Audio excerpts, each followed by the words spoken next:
Bonjour Mathieu Bitoun.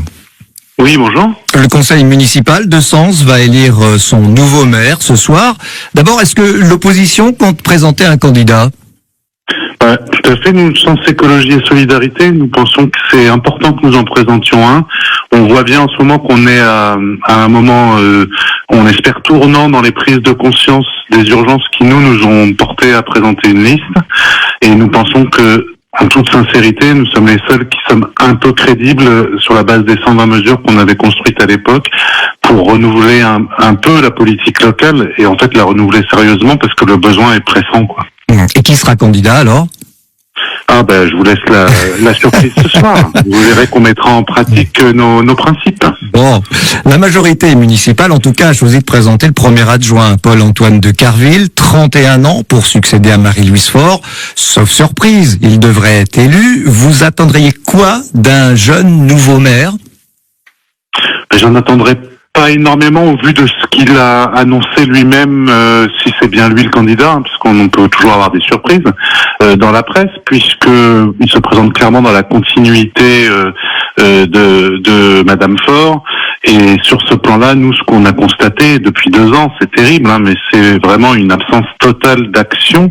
Beaucoup de paroles, de marketing politique, que ce soit sur l'environnement, la justice sociale, la démocratie participative, mais en termes d'actes, plutôt des mesures contre-productives. Quand on voit les projets comme Pan-Art, etc., c'est plutôt sur l'environnement, de la destruction de l'environnement. Quand on voit l'état de nos écoles, et qu'on annonce à côté de ça qu'on est une ville amie des enfants, et qu'on veut promouvoir la justice sociale et l'éducation, on est à chaque fois assez consterné par la différence entre les paroles et puis les actes.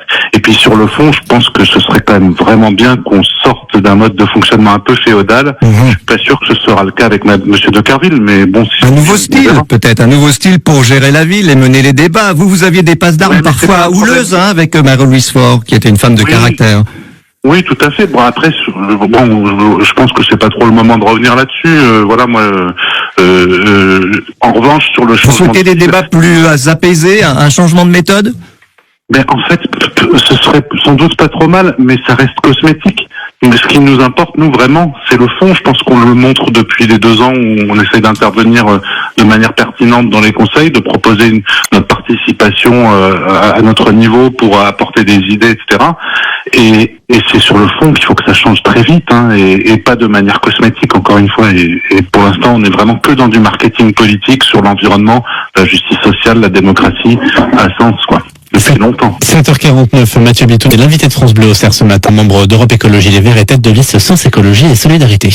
À 31 ans, Paul-Antoine de Carville veut s'inscrire dans la durée. Sens doit s'affirmer, dit-il, entre l'Île-de-France qui se développe et ses racines bourguignonnes. Est-ce que c'est un point d'accord là entre vous ? Oui, sans doute, c'est assez factuel. Bon, je sais pas si ça apporte beaucoup au débat, mais oui. Vous, dans le débat, justement, à l'opposition, il y a un dossier principal que vous aimeriez voir aboutir ou au moins débattre ? Il y en a de nombreux, mais si moi je devais en choisir un qui me tient à cœur, je dirais que je comprends pas qu'on ait toujours rien fait pour travailler, par exemple, au passage à des cantines locales et bio au niveau des fournitures. Moi, je pense que ça, c'est un point majeur parce que ça a un impact dans tous les domaines qui nous importent. Ça fait de la justice sociale parce que tous les enfants ont accès à une nourriture de qualité. C'est bon pour la santé, c'est bon pour l'environnement. Ça permet de transformer aussi notre paysage local et de se reconcentrer sur des activités locales non délocalisables, etc. Voilà, par exemple, ça c'est un dossier qui moi me tient beaucoup à cœur. Il y en a d'autres, mais c'est celui-là qui me paraît le plus important. Les rénovations thermiques des bâtiments, et notamment des écoles et des bâtiments municipaux, ce genre de choses-là.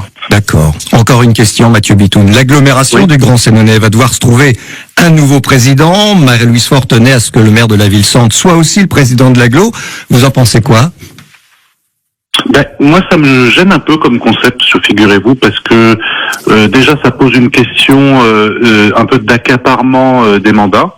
avec les indemnités qui vont avec. Je vous rappelle que les deux cumulés, ça représente 6 000 euros d'indemnité quand même mensuelle. Donc c'est un point qui pose quand même un peu question, je trouve.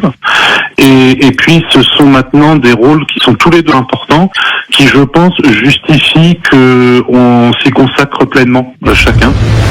Donc je pense que c'est pas la bonne façon de procéder, et que la meilleure façon c'est sans doute d'avoir un maire de la ville-centre qui soit aussi adjoint, et si on estime que Sens a vocation à avoir la présidence, qui peut se défendre, dans ce cas-là qu'un des adjoints soit président de l'agglomération par exemple. On est en démocratie, on n'a pas besoin d'un baron local ou d'un seigneur. Merci Mathieu Bitoun de la licence Écologie et Solidarité, invité de France Bleu ce matin. Merci à vous, bonne journée. Merci également, au revoir.